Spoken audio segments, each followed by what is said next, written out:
Hello, hello, everybody, and welcome back to the Peace and Profits podcast. I am so excited to bring to you two of my friends through the network marketing business, Tommy and Q. Guys, this married couple have accomplished so many things, including hitting the very top rank of our company, not once, but twice. So both of them have done this. And today we are going to talk about all the resilience and all the discipline that was involved in getting there. So before we go any further, how about you two take a second and just introduce yourselves? Tell me about you. You can go first. I always go first. Polite. Okay, So what's polite. up, guys? I am Tommy Tidwell. I am a father of five. You and I have five kids. I've been in the moving industry before. I, was an owner operator for that company. I was in the moving industry for 19 years. I fell into network marketing by accident through my lovely wife because of the products. And, it's been a journey, but we've done some amazing things in this company. Even, just hitting the top rank of the company in the same month together was probably one of the biggest things that I would say that we accomplished, one of our most proudest moments. And it's been a journey getting there, and, it's still a journey, but, I'm proud to say that, this is something that I never thought that I'd be a part of. And here we are today. Yes. I am the lovely wife. Everyone calls me Q. And yes, so before we jumped into the network marketing industry, I was the front office coordinator at a doctor's office. Even being the front office coordinator of a doctor's office, that was me taking a leap because I never saw myself in the medical field. We have five kids. We live in Ackworth, Georgia, and Thrive fell into my lap. Yeah, you're fine to say that. Everybody knows what I do. Yes. She's like, is it okay?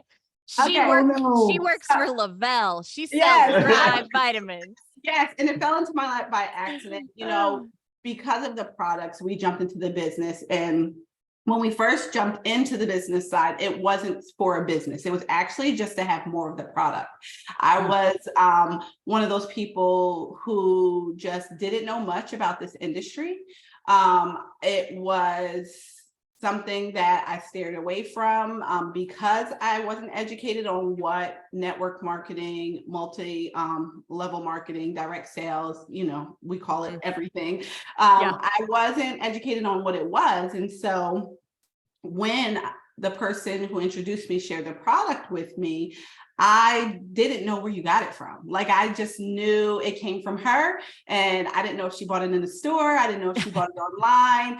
I just, took the product from her. But within the first 3 days, I always say I was blessed because it changed me. I was never consistent in anything, and it changed me as a mom, as a person in those 3 days. And I just wanted more of the product. So I clicked that promoter button, even though they told me not to. I ordered the $400 pack, even though they told me not to. And my mindset at that time purchasing that pack was, I'll have enough for me. I'll have enough so Tommy can try it too, because if it changed me, I knew he needed it. We both were running on empty all the time, and we'll have enough left over for just in case we don't have the money in time. In order to buy it again, and so that was my mindset when we jumped in and I clicked that promoter button. Quickly, people started noticing a difference in me at the football field. I was the head team mom at the football field, plus I was a team mom for my team. And one of the ladies that I worked side by side with, she noticed the difference in me, and she was just like, okay, I need to try this. And it was her who tried it, and it changed her in those 3 days. And she purchased to where I had someone in my ear, listen, you can get your light bill money back, you can do it. And I was just like, all right, let's just at least try. I am a person who we took a leap when we moved here to Georgia from Jersey. I took a leap jumping into the medical field. I was like, why not? Let's just take another leap. And I did, and I earned that light bill money back. And that's how we entered into the network marketing space here at Lavelle. Did you have any idea what was possible, like working from home, working for yourself at that time? Absolutely not. Absolutely not. And I stayed, it's funny, I stayed at my job until I was, I think, in 80K. Yeah. But Tommy jumped out of his job into this full time way before he should have. I'll just say that. Okay. I think it was a 12K. 12Ks. Wow. Yeah. We were 12Ks and he had just had enough at the job, and he called me at work and was like, wow, I'm quitting my job. And I was like, well, what are you going to do? Thrive? And he was like, yeah. I was like, okay, we'll talk about it when I get home. I was like in the middle of checking in patients, and I hung up the phone, and like he pulled over and he quit his job. Like he quit his job and he jumped right in. And no, we did not know what it was going to take. Like we had no idea. That is funny. I think that, people listen to this podcast who are not just in network marketing, but in all business. I wrote down a couple of things as they were talking. And one of them was that it created consistency. And I think that that is something that is so vital either to have or to learn whenever you start a business of any kind, like learning how to be consistent. And I think that's one beautiful thing about the products that we sell is that it does create consistency, whether you realize it or not. It creates healthy habits, whether you realize it or not. Yes. Yeah. And like, we own a couple of businesses, and consistency is something that is simply required. But I do believe it's something that you can learn, because I didn't have it either. And isn't that interesting? I thought that I did. But I often tell my team that I was a firecracker. So I had consistency like on the way up, and then I'd get really excited about it, and then it would just poof, be gone. And so that's how I would be consistent. I would be really consistent for like 3 months, and then things would go away. And, I think that with our health and with our businesses, consistency is just required for success. It's a must. It's a must. And then another thing that you both said, but especially Tommy, willing to take a risk. Yeah. And risks are scary, aren't they? Oh, so they can paralyze it, exactly.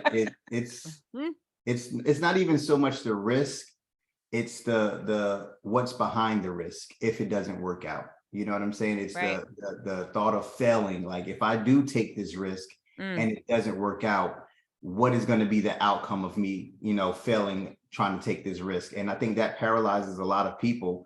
But I know that from us taking small risk and it working out for us, allowed us to take bigger risks. Yeah. Because, we took a risk moving from Jersey to Georgia, and we had no family here. It was just like us stepping out on faith, like, okay, we're going to make it happen. Taking that risk and seeing like, okay, everything worked out. To, me stepping out of my job and jumping into this full time.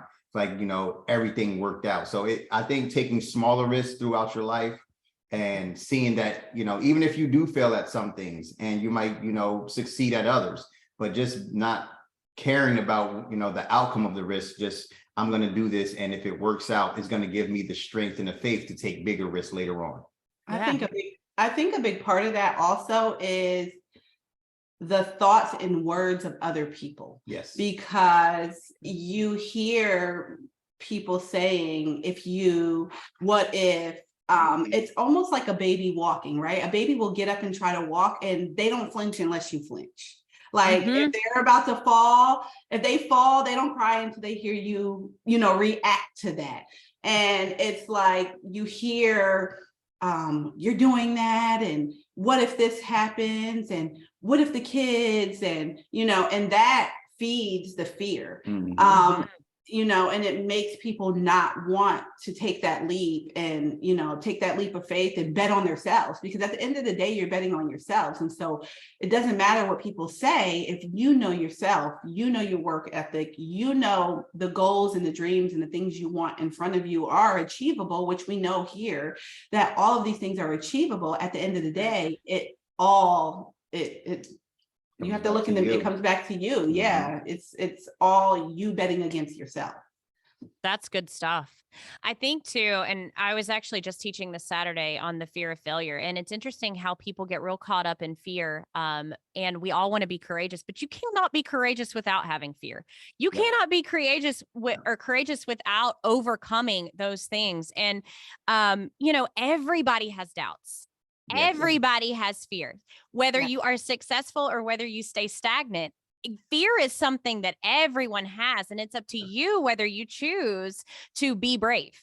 Yep. And so it's so funny how everybody wants to be brave and everybody wants to have courage, but nobody wants to be afraid. Yeah. And you cannot be brave unless you get a little scared. Unless you're scared, yeah. Unless you get a little scared. Yeah. And whenever we're talking, about risks, Tommy, I don't know that you know this about me. I don't think that you do, but I was a teacher and I taught for 6 years and I made very little money, and $30,000 isn't a lot of money until you don't have it anymore.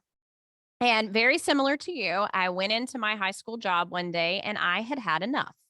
It was raining outside and I had dropped 3 kids off at school before 6:45 a.m. And yeah, one of the kids was having a day. Okay. All 3 girls, one of them was having a day. One of them thought that the day was beautiful. And then the other was an infant. And I wrote a check that day for $700 in daycare. And I got to school and I was like, I've had enough. And it's so funny how similar our stories are, because my husband worked in the same school and I was like, I quit. And he was like, you quit what? And I was like, what? oh no, I quit teaching. Like, I'm done. And he was like, you're kidding. Like, we'll talk about this later. I was like, we can talk about it later, but like, I've already it's written happening. it. Like, I've done it. Yeah. We can talk about whatever you want, but like, it is finished. And at that point, every risk was worth it because I couldn't go on the way that I was living. I couldn't. Nothing was worse than the fear of staying stuck. Yep. And I think that is when you have to decide to take a step towards courage. Yep. So And I think that for a lot of people, it's, they don't realize that when you do put yourself in those situations where it's sink or swim, it's your natural instinct to survive. yeah. And a lot of people are there, they won't put themselves in those positions because it's scary. It's scary knowing that you don't have a check coming in and you still have to pay your bills. It's scary to know that your kids still need clothes and everything still has to get taken up, and that's their sense of comfort. Yeah. Too.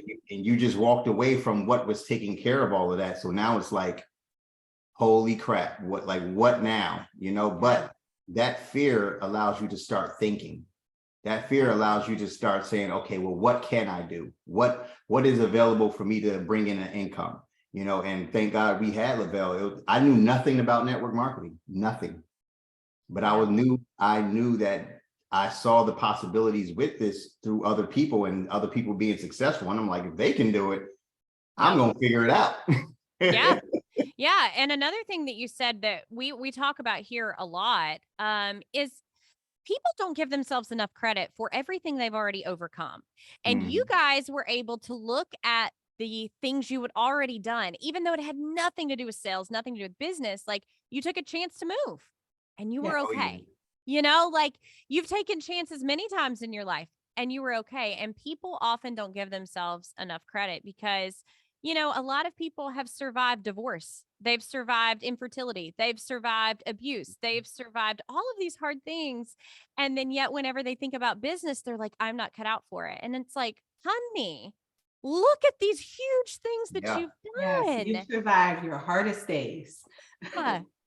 Be okay. Yeah. Like, and no matter what business I'm talking about, whether it's photography or vitamins, sometimes I find myself, I'm like, baby, we're talking about vitamins. Yeah. Like, you've done real hard things. This is not one of them. It's crazy that you say that because, thinking about all of the things that we have made it through. I mean, we were what? Very young, living in a 2-bedroom apartment. It was 5 of us at that time living in a 2-bedroom apartment. Q used to get up to take me to work 4 o'clock in the morning, drag all the kids out the house. And they were babies. We had one vehicle. She would drag them out the house to drive me to work, come back. So, we've we've overcome a lot. So I'm like, hard times in this is not hard. It's like you have no idea what a hard time is. Facts.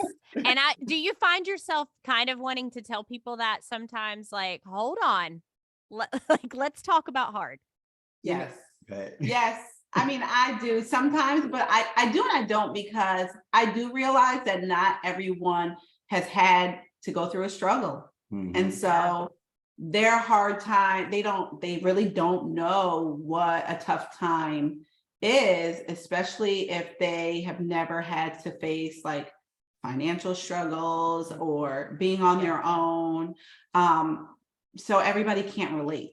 Yeah. Sure. It's all about and different relating. definitions of hard, Yes. different definitions of hard. What's hard for me might not be hard for somebody else. And what's hard for somebody else might not be hard for me. Yes. So let's kind of get into that a little bit as far as the hard. And you guys just share whatever you feel comfortable sharing with. But what are some of the things that you had to overcome and, show resilience and discipline on your way to truly becoming successful and making it and by successful, I think we're going to go with the world's definition for right now. So by getting to the top of the company, and we're not saying that is successful, but by the world's definition, what did it take? What things did you have to overcome to do that working from home? Let me go ahead. first. Okay.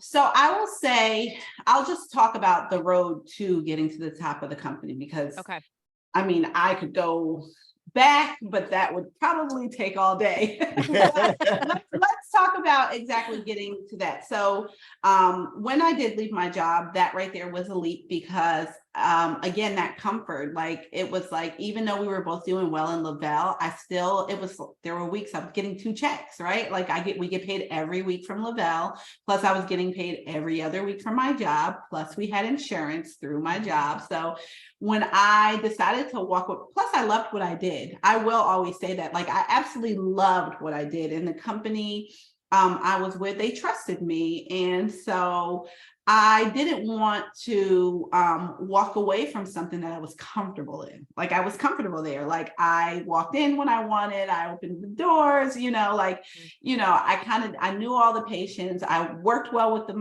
my doctors, the staff, like the whole staff, like we all got along. So it was like, why would I leave this? Like, why would I leave this? Well, my reasons why were because I was on social media all day seeing him being able to be with the kids. Like he would share like the funnest pictures of him and the kids, like before school, after school, if there was something going on during the day.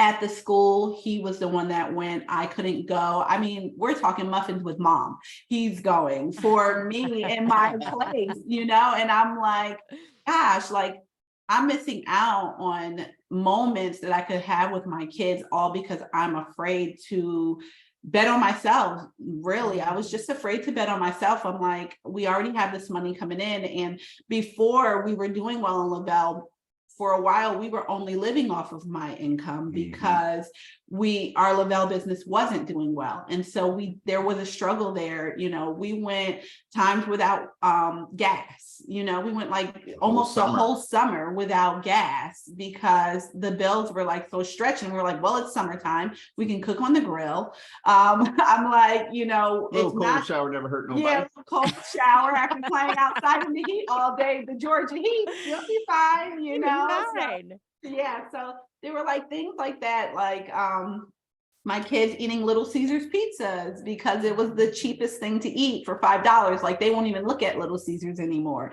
Little things like that. In ways we had to cut corners. Like there was a struggle there before I left my job, and so when we were doing well in Lavelle and I decided to take the leap and leave, I would say the biggest struggle for me overcoming is working from home and starting a new routine. Like I had to overcome, I think I was on a better routine when I was working at first, because I went from waking up before my alarm and, making sure I got everything I needed to be done for my business, because I knew once I got to work, I had to put my phone down because I worked in the medical field, and then my lunch breaks, I was so productive in my business. We're talking live videos, live interviews from my car, to coming home and saying, well, I can sleep maybe an hour more. And I had to really get in the routine of waking up and working my business on my own. So there were struggles in life, and then there were struggles in business that we both had to overcome when going, on our road to 200K. I'll also say, the kids, like when we were on that stretch to 200K, like our kids were neglected. Like nobody come for me, don't come for me. But like it was like we're busy, go make dinner, like go make, it was like we don't have time for the extras right now, because there was a goal in front of us, and that goal was the only thing that mattered, because we hit it during bonus season. So there was an expiration date on that. For us, we looked at it as, okay, there's an expiration date on that. Nothing else matters but this right now. And I think sometimes people don't want to sacrifice little things for the end goal. Where the end goal is more time with my family, a business that's running, on its, I won't say on its own, because we still work our business, but they're not willing to take a few months to just buckle down and only pay attention to that. They're seeing the time that they're missing with their kids instead of all of the time that they're going to have at the end. Yeah. Do you feel like one of the hardest parts of working from home, and this is going to sound strange, but is actually the freedom? Because I think that a lot of people see freedom and then they don't know what to do with it. Yes. So talk to me about overcoming the overwhelm of freedom, because I think it's a real thing. So I think people get careless with their freedom when they come home. You know what I'm saying? They think, like we were talking before, they think, being home means I get to just do whatever I want. I have the free time to do whatever I want. And they get laxed in their routine. They get laxed in what actually they're supposed to be doing as far as like building the business. And I know for me personally, it was a huge thing for me to be home all day. Like she'd be at work, the kids would be at school, and I'm like this is new for me. I'm home, I'm used to doing stuff, and I just be sitting in the house like scrolling Facebook, or I had to catch myself like, okay, you are an entrepreneur, you are building a business, and you left your job to do this. So creating habits as an entrepreneur, being home it's hard, but it's a must that you do that. Absolutely. What are some things that helped you realize that you had to get organized and you had to get focused to achieve those goals while at home, when you don't have a boss standing over you saying, okay, you have to start at 9? Like, what are some things that you did to help you in that way? Hugh. You'll be like, okay, Me. What are you doing? Once I got home, it's like, okay, what are you doing? I would come home and I'd be like, so fill me in. What happened while I was at work? And he was like, nothing. I'm like, what do you mean nothing? Like, well, did you talk to such and such? It's like, no. I'm like, honey, like you're home all day. But when I got home, I understood, because I'm at work and I'm like using every second I can to work the business, right? And he's home and he's like, this is crap. Like, I'm home all day. Like, where are you? Like, what are you doing? He's calling me at work and I'm like, I'm at work. Like, I got stuff to do, Yeah. And so I don't know. I would say one thing is getting ourselves on a schedule. Yeah. I'll say what made us realize we needed to do it was watching our business start to slip. Our business start to slip, and watching people kind of just do whatever. They started looking for other places to educate themselves on what our team was doing. Like they started looking in other places to grow other than looking for us, because we were like, he was home, I was at work. And I'd probably say that like when we saw people looking out for outside sources to grow in the business, it was like wow, we should be teaching them what we learned, because we learned from outside, like we learned from watching outside videos, things on YouTube, because we were both new in this industry. And it was like, we should be taking this information and pouring it into our team instead of them looking to other leaders or other people, outside sources for the information. I'll also say is, a big thing is when we created a system, a duplicatable system on our team. Yes. When we created a duplicatable system on our team, that's when we were like, and that took us looking from outside sources and educating ourselves and realizing that businesses need duplicatable systems, and then pouring that information into our team. That's probably what I will say is that kind of got us in gear on like, okay, we need to make a schedule and stick to it and be consistent. That consistency slips away when you come home. That consistency, because you're like, I got all day to do it. Yeah.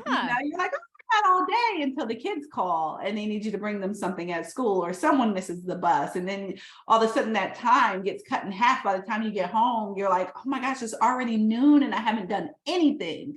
So I think I would say creating a schedule, you know, instead of just waking up and it being a free for all. Q was the one that kind of created like, okay, well, right now she has us on block scheduling, which I appreciate, because, you know, it allows you to see how much time you actually waste in a day.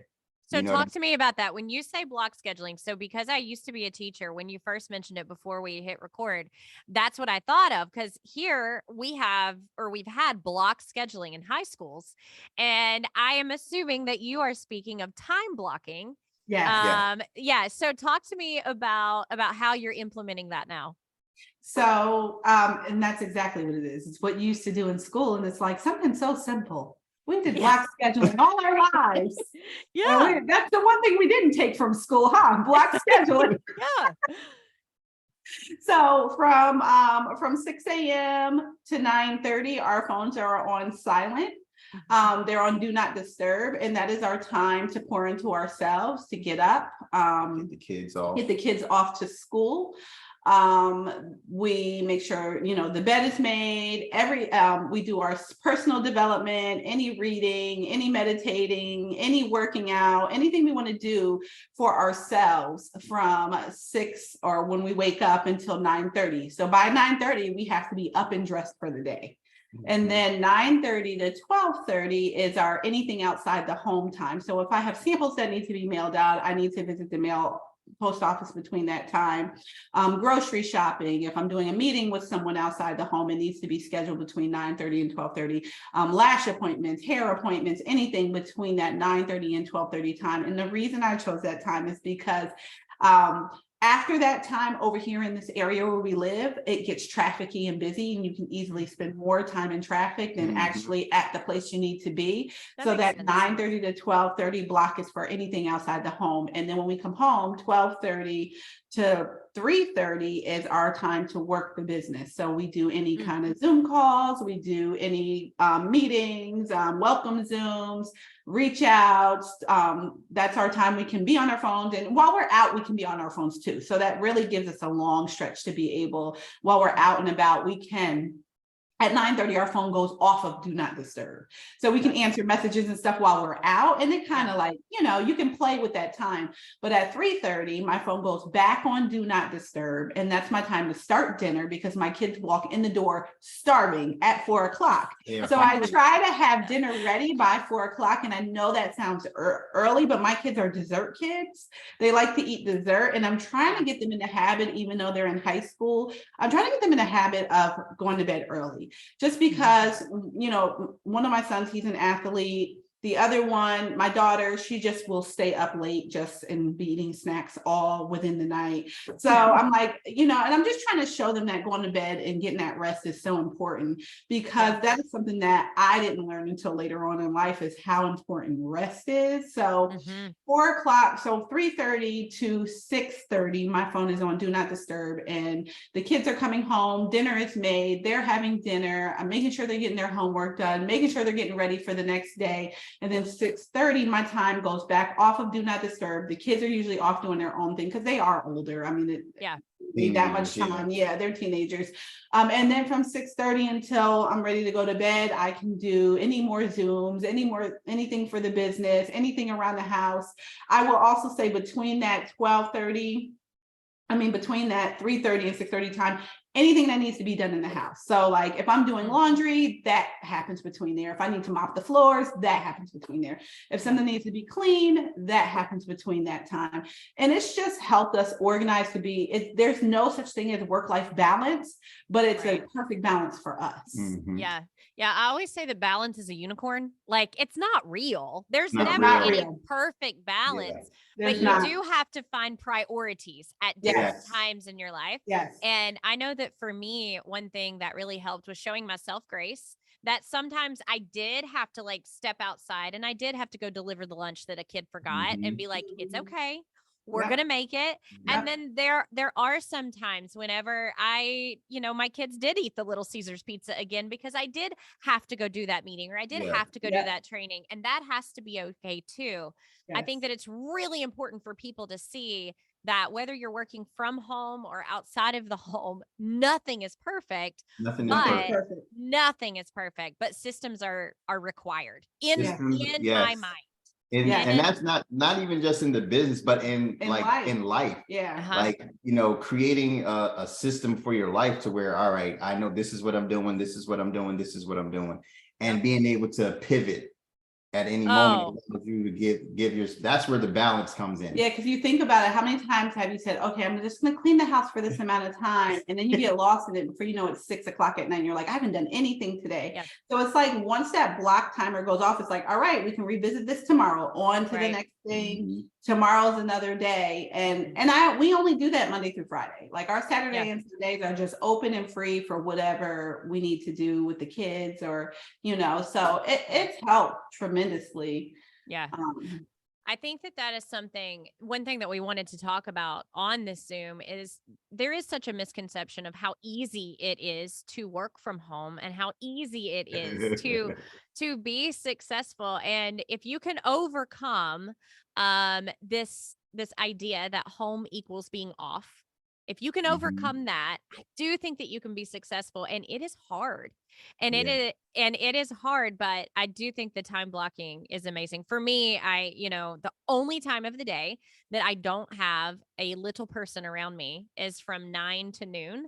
And so I get a lot done. I am efficient. Let me tell you what. So one of the questions that I wanted to ask both of you is like, what is one thing that you wish more people understood about working for yourself? And either of you can answer that or both. That it's going to require discipline. That it's going to require, you are the boss. You are the boss. Like a lot of people come from that 9 to 5 and try to carry that over, that 9 to 5 mentality, and try to carry that over into entrepreneurship. And it is two totally different worlds. At the end of the day, the buck stops with you. No matter what you do, the buck stops with you. If your business is failing, it's on you. If your business is growing, it's on you. You're the boss, you're the manager, you're the co-worker, you're everything, especially, at the end of the day, it's up to you. So, it's not easy. And I think people, like I said, they try to bring that 9 to 5 mentality over into entrepreneurship. And it's two totally different worlds. It's really you against you every single day. You don't have someone saying, hey, you were late today. Like, hey, you got this meeting going. No, everything is on you.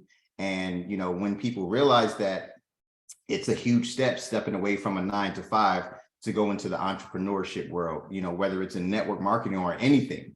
Right. At the end of the day, the buck stops with you. Yeah. There's nobody to blame. Nobody to blame. Yeah. Nobody to blame. Yeah, no one's going to do it for you. And you really have to be intentional with your time. Like you have to be intentional with your time, and be accountable for your actions, and ask for help. I think a lot of the times people come home and they're afraid to ask for help and look for outside sources to help them get their head in the game and you know, just Mentorship. look for mentorship. Like if you need help in your business, it's okay to ask for help. Don't try to do everything on your own. I'll say those are probably, yeah. And let's talk about one thing real quick, because those two things are not contradictions. And I think that some people think that it is. Like you're on, when we say that you're independent and it, you know, it is on you and like there's nobody to blame, that doesn't mean you have to do it all by yourself. Yes. So like those 2 points, some people could see as total contradictions, but once you get inside the business, it makes sense. Yes. You know what it is? It's about taking initiative. Like taking initiative. Like you have, it's on you, but it's on you to take initiative and create that schedule and write down, like I'll implement it. Like and implement it. Yes. And implement it. Yes. There's the key word. Implementation. Implement. Do it. Yes. That's perfect. Yeah.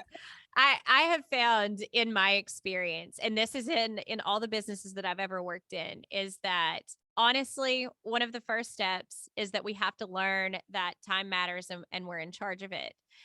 But we can make all the schedules and we can write down, you know, that there is this training and we can have all of the plans, but unless you are willing to take action, it is literally just going to be a pretty calendar hanging on your wall. And no changes are going to be made at all. And I think that in there lies success in working from home, because we can make all the plans and, you know, Tommy and Q can offer all the education and I can offer all of the things, but unless we step out and do them and take the chance, take the risk, step out in fear and be courageous, literally nothing is ever going to change. And I think that's where the term knowledge on ice comes in, is you know everything, you got the perfect schedule, you got everything down packed of how things are supposed to go and how things should go, but you don't take the action or you don't implement it. And at the end of the day, it's just, okay, well, you learned something, but what have you implemented? Yeah. And action is messy. Yeah. Like, I mean, this is something I was preaching to my photography students. I was like, some of you guys are sitting in fear. You're sitting in fear that you're going to take somebody's pictures and they're going to hate them. And then I said, guess what? They are. Somebody, you're going to take somebody's pictures and they're going to be like, these are garbage. That's just part of business. Yes. That's just part of business. Like once you accept that success is not linear, you are much more likely to get there. And I mean, like you are going to take 3 steps forward and 2 steps back a lot. And it has to be okay. That has to be okay. So a couple other things before we wrap up. Number one, when we're talking about success not being linear, do you believe that some of your setbacks and some of your quote unquote failures have been what you've learned from the most? Absolutely. Oh, yes. Like I tell people all the time, you know, your failures and the things that you've gone through to get to wherever you are is needed. It's your playbook. It's your playbook. It's tools. It's your blueprint for somebody else that's coming behind you that you can say, hey, I've been there. I know what's going to happen after this. I know what comes after this fall. If you get back up, you can continue on, you know? So definitely like failure is as much a part of success as success. You know, you have to fail. Like if you're not failing, then, you know, anybody that thinks, you're not trying, you know, anybody that thinks success is just a straight climb up the mountain to the top, you're like, you are crazy. You're going to slip. You're going to fall. You might fall all the way back down to the bottom. But, you know, like, okay, well, I know that if I take this path, I just can't step on that rock again. You know? Right. You take 10 steps back. I mean, you take 10 steps forward and like 5 steps back, but when you take your next 5 steps forward again, you're stepping in as a new person because you know things that you didn't know before. And so you're able to look at things with a different eye and be able to, you get to move differently. And I think people don't realize, like, that's the best when you get a second chance to move forward as a new person. You're going forward with the experience. Yes. And Yeah. you're moving forward with that experience because it does allow you to have, it's your journey. And that's where it's like a lot of people don't love the journey and they quit before they go all the way through the journey. So they never have a journey because they're too busy stopping when things get a little hard. Right. Well, and you have to figure out, in my opinion, you have to figure out how to enjoy the process, because if you are only here for the results, you are going to be miserable. Yes. Because that finish line is just going to keep moving and keep moving and keep moving. Because you're just never going to be satisfied. So you better learn how to enjoy the process and the journey and the setbacks and the lessons and all of the things, because guys, that's just life. Yeah, that and is that's just something life. that we tell our team, you know, like you guys, like the person that you're becoming on the way to the end result is more important than the end result. Like the person that you're becoming, like the self-development, the failures, the getting told no, getting left on red, like that person that you're developing into on the way to the end result, that's the win right there. That's where all the glory is, because at the end of the day, when you do get to that end result, you are a totally different person than the person that started. Absolutely. I've grown so much in 2.5 years. I didn't even know. I didn't even know I needed to. Yes. That was good. Yeah. You just thought you was perfect. You're like, I tell you what, you learn a lot about yourself in this business. Absolutely. I was the kid. I was talking about this the other day. I swear I'll let you guys go. But I was the kid who always made the team. I was the kid who always got picked. I was the kid who, like, I was the student class president. And it's not bragging. It's that I didn't learn how to not get picked growing up. I didn't understand that. And then my life got real hard, real fast. Like I was the girl who had the baby young. I was a single mama. I was on, food stamps and all of the things. And all of a sudden, I went straight into survival mode. I was like, this is not me. So I got real tough, hard. Like I got hard, never let anybody in. And I live my life like that for a really long time. I don't need anybody. I got this. But then network marketing. So even though I had those setbacks, I still didn't know how to really connect with people. I still didn't know how to really build relationships because I was too busy surviving. And so with network marketing, I got the opportunity that people did tell me no, that people did quit, that I didn't always win. I wasn't always chosen. I wasn't always on the stage. And it didn't send me into this really hard survival mode. It was just like, Kelly, we need to learn from this. Like, how does this feel? Like, how does this change you? How can this help you? It's just such an interesting ride working for yourself. It is bizarre. It is an interesting ride. It is interesting, but it's worth it. That was going to be the last question. Is it even worth it, Tommy? So, well, it is definitely worth it, because at the end of the day, you build something that not by yourself, but you've built something that, it took all of your hard work and effort to build. Like at a 9 to 5, I could put in the same amount of work all day long and get the same check. But I know in this, if I grow myself, if I grow my team, grow my business, at the end of the day, it's going to be worth it. So, and there's nothing like being able to create your own schedule. There is nothing better than nobody telling you when to come to work, when to go home, when to go to lunch. Like I'm the type of I don't like people telling me what to do anyway. Me either.